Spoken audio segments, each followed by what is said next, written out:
is Rachel and I review everything. So a couple of weeks ago I posted a review on the 1970s sitcom Taxi. You can check that out if you want, link in the description, or possibly somewhere up here or over there, I don't know. But back while I was working on that video, I discovered a movie called Man on the Moon starring Jim Carrey, which was based on the life and career of Andy Kaufman, who played Latka Graves on the show. I decided to check it out. I wasn't really planning on doing a review though, but my gosh, once I was a few minutes in, my mind was racing with so many thoughts that I knew I had to talk about it at some point. And now here we are talking about it. But before we get straight into the review, I just wanted to take a moment to remind you guys to check me out on Twitter. I talk about all kinds of stuff over there, and I also post updates on future videos, so it'd be pretty cool if you'd follow me at rr_everything. Yeah, that's the best username I could come up with. And now, on with the video. Alright, so Man on the Moon was released December 22nd in 1999. It was directed by Milos Forman, and as I mentioned, starred Jim Carrey as Blake Kaufman, but it also had Danny DeVito as George Shapiro, Kaufman's agent. Danny DeVito, of course, worked with Kaufman on Taxi, so it was nice to see him in this movie. Okay, let's see if I can,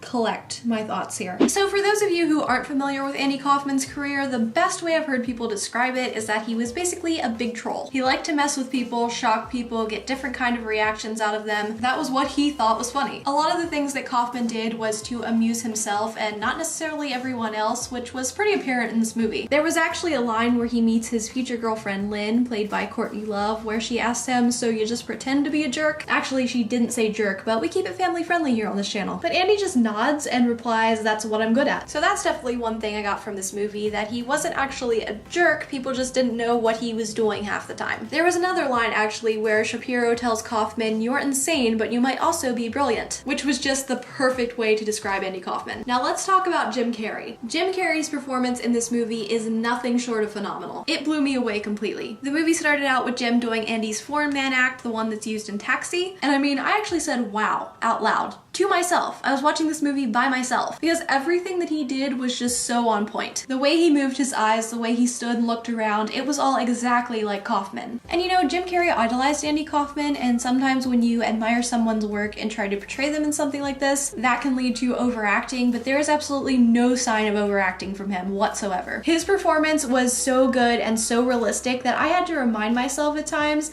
that's not Andy Kaufman, that's Jim Carrey playing Andy Kaufman in a movie. And according to some interviews, Jim Carrey did some intense method acting for this movie. Everyone said that on set he continued to act as Andy, his alter ego Tony Clifton, or Foreign Man, and that was it. And he even mentioned himself that after the movie was done, he didn't know who Jim Carrey was anymore, which is a pretty common thing for method actors, to kind of lose themselves, forget who they are, and even go through depression. But that shows you what he put into this role and how seriously he took it. I also love that they went through what it was like behind the scenes of Taxi. Andy didn't like sitcoms, he didn't want to do the show. He even goes as far to say that sitcoms are, quote, the lowest form of entertainment, which I have to admit I was a bit offended by that one. Not cool, Andy. But he gave them this ridiculous list of demands, I guess thinking that no one would ever agree to them. And one thing on that list was that he wanted Tony Clifton to have guest appearances on the show. And remember, Tony Clifton, not a real person. And that led to the infamous story of Tony Clifton being fired and escorted off the property, which is shown in the movie. It's so insane, but hilarious at the same time. The movie does kind of lose its momentum when we learn that Kaufman has been diagnosed with lung cancer, which, you know, that's a really sad, horrible thing, and you can't expect much when dealing with a topic like that. Guys, if you haven't seen Man on the Moon, please go check it out, go watch it. If you like dark comedies or you just find the minds of comedians and entertainers interesting,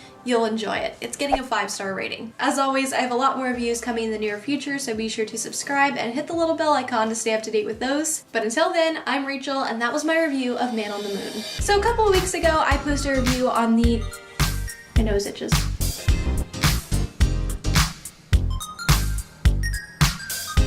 But my gosh,